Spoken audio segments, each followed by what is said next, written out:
part. But before that, I needed to address questions of integrity.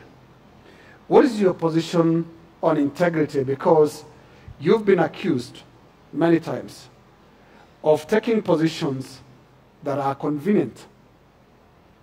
In corruption scandals, for example, affecting political personalities close to you, you do not come out as strongly as you come out on other cases. My colleague Joe Ageo will be addressing the issue of corruption, but I'll just ask you on the bit of your personal handling of the 2008 food security strategic grain reserves importation, in which your own Chief of Staff, Karolio Mondi, signed, and this was captured by a PwC report that indicated that that was unprocedural. And indeed, you are also in the middle of what was then a maize importation scandal. Thank you very much for that question. Now, let me go straight to that specific question you've asked about maize scandal. Remember, the maize scandal itself was a bigger scandal. But before I go to the actions I took, there were people who had been mentioned, including ministers in that maize scandal. There were two of my officers, my Chief of Staff and my Permanent Secretary. I immediately asked them to step aside so that the investigations could be carried out. With respect to Mr. Karolio Mondi, the investigations were carried out by PricewaterhouseCoopers. Because yes, Mr. Karolio Mondi had signed authorizing the National Cereals Board to do the importation. What had happened was that there had been delays by the ministry and the NCPB to place the order for maize consignment coming from South Africa.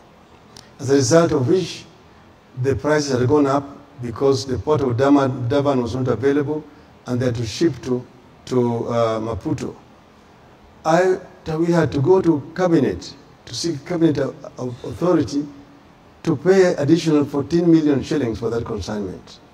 Once the cabinet had authorized, I instructed Karolio Mondi to inform the Cereals Board that they must place the order immediately so that the cost does not go up again.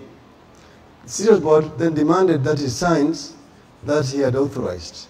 I told him the memo was going to come from then the head of public service, Mr. Mdaura, containing the cabinet approval. That cabinet approval was eventually shown to Pricewaterhouse. Mr. Karolio Mondi was cleared. The same thing with my permanent secretary. But you need to know that I also suspended the minister in charge of agriculture, who had been giving his friends letters to go and take maize from the National Cereals Board, the current deputy president. But that decision was countermanded by the president.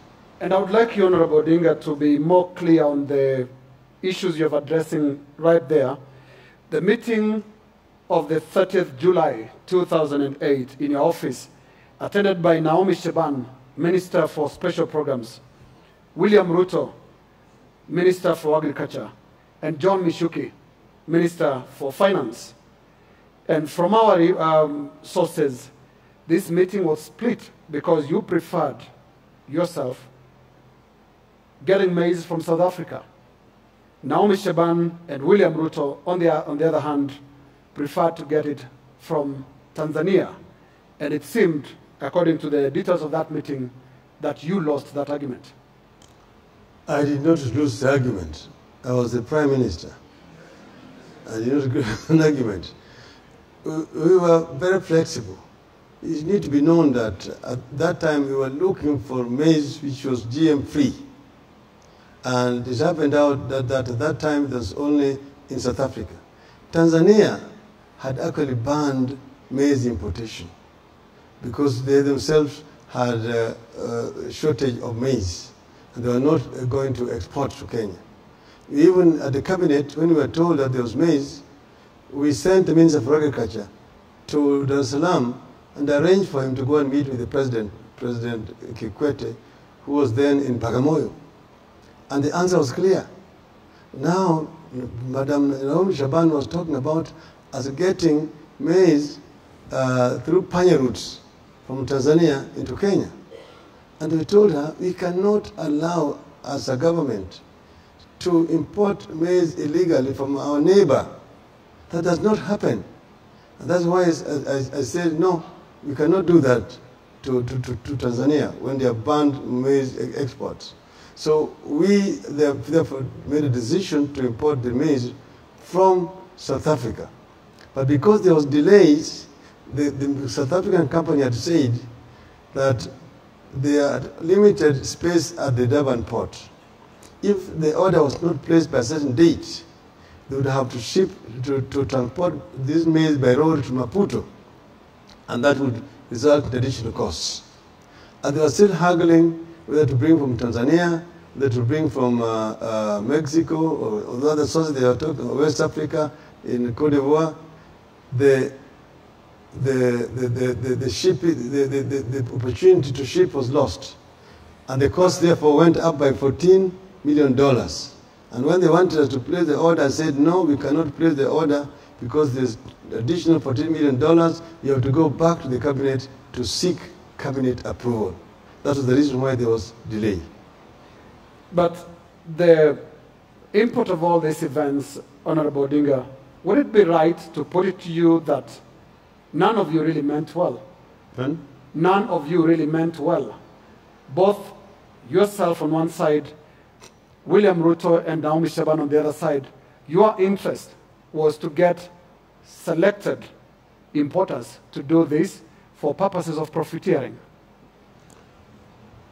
Linus, the work of a prime minister was basically coordination.